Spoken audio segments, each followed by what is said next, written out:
नमस्कार, आप देख रहे हैं एस न्यूज यूपी।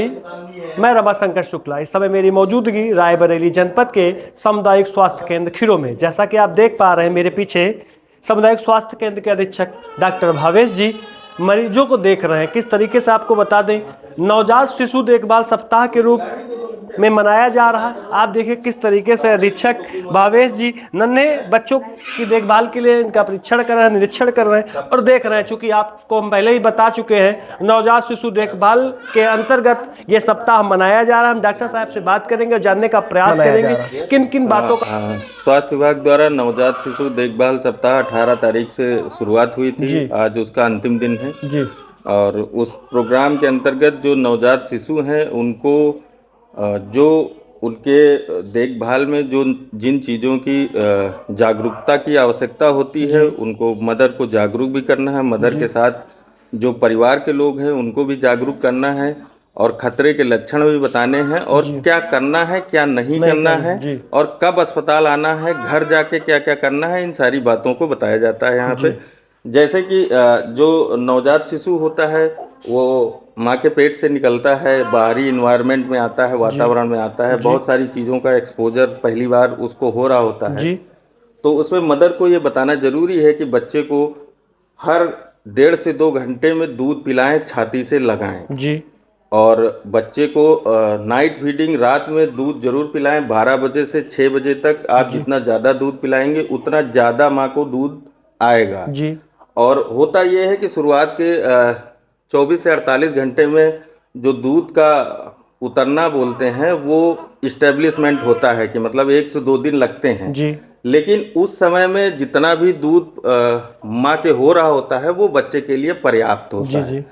ऐसी परिस्थितियों में जो अटेंडेंट होते हैं, घर वाले होते हैं, वो कभी पैकेट का दूध, बकरी का दूध, ये सब जो पिलाने लगते हैं ये गलत है जी। माँ की छाती से लगाएं और माँ को आराम करने को बोलें, उसको रेस्ट दें, वो प्रॉपर स्लीप ले जी और प्रॉपर डाइट ले। इसके लिए ज़रूरी है कि जो परिवार के लोग हैं जी, फैमिली के लोग हैं, क्योंकि बच्चा पालना एक आदमी की जिम्मेदारी नहीं है, पूरे परिवार की जिम्मेदारी है।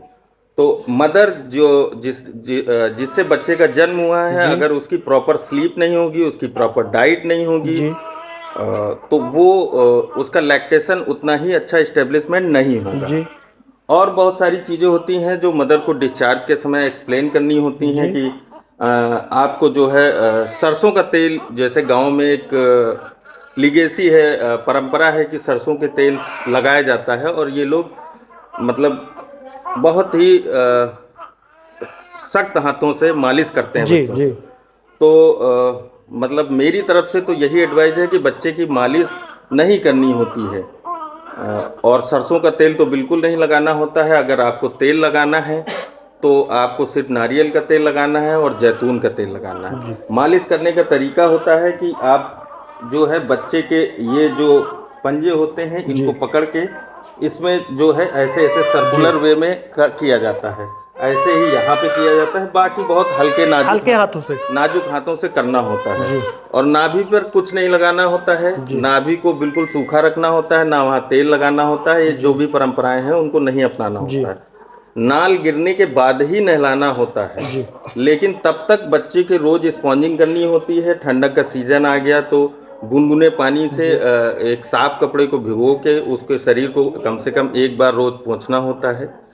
काजल नहीं लगाना होता है ये। और अगर बच्चे में किसी भी प्रकार की कोई दिक्कत होती है, बच्चा पीला लग रहा है, तेजी से सांस ले रहा है, उसका टेम्परेचर बढ़ गया है या टेम्परेचर कम हो गया है, या दूध पीने से मना कर रहा है, रिफ्यूजल टू फीड होता है जी।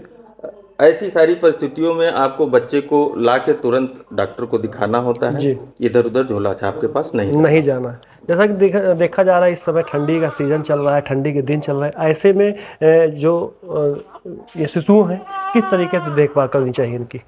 बच्चे को ठंडक से बचा के रखना होता है, क्योंकि ये ऐसा सीजन है, बच्चे बहुत ज़्यादा सेंसिटिव होते हैं टेम्परेचर के, तो हाइपोथर्मिया में जाने के बहुत ज़्यादा चांस रहते हैं। तो मेरी तरफ से एडवाइस यही है कि उनको टोपा लगा के रखें जी, ऊनी, और मोजे पहना के रखें और हाथों में दस्ताना पहना के रखें।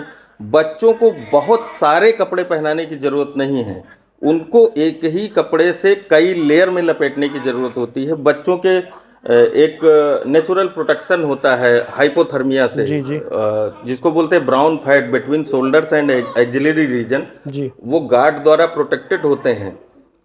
जैसे ही उनको ऐसी कोई स्थिति होती है मेटाबॉलिक, तो वो जो है ब्राउन फैट से हीट जनरेशन होता है, तो जी नेचुरली बच्चे प्रोटेक्टेड होते हैं। जी लेकिन जी फिर भी हमको उनको प्रोटेक्शन करना होता है, जी क्योंकि बच्चे की जो बॉडी का जो सरफेस एरिया है जी उसका ज़्यादा भाग कवर करता है सिर। जी। तो हमें सिर को बचा के रखना है, पंजे ना ठंडे होने पाए, ये हमको ध्यान ध्यान देना है, रखना है ध्यान ठंडा देना। ठंडा के। आप सुन रहे थे सामुदायिक स्वास्थ्य केंद्र के अधीक्षक डॉक्टर भावे जी ने बताया कि किन बातों का ध्यान रखना है और किन बातों का नहीं रखना है। आप देख रहे थे हर कदम सच के साथ जनता की आवाज़।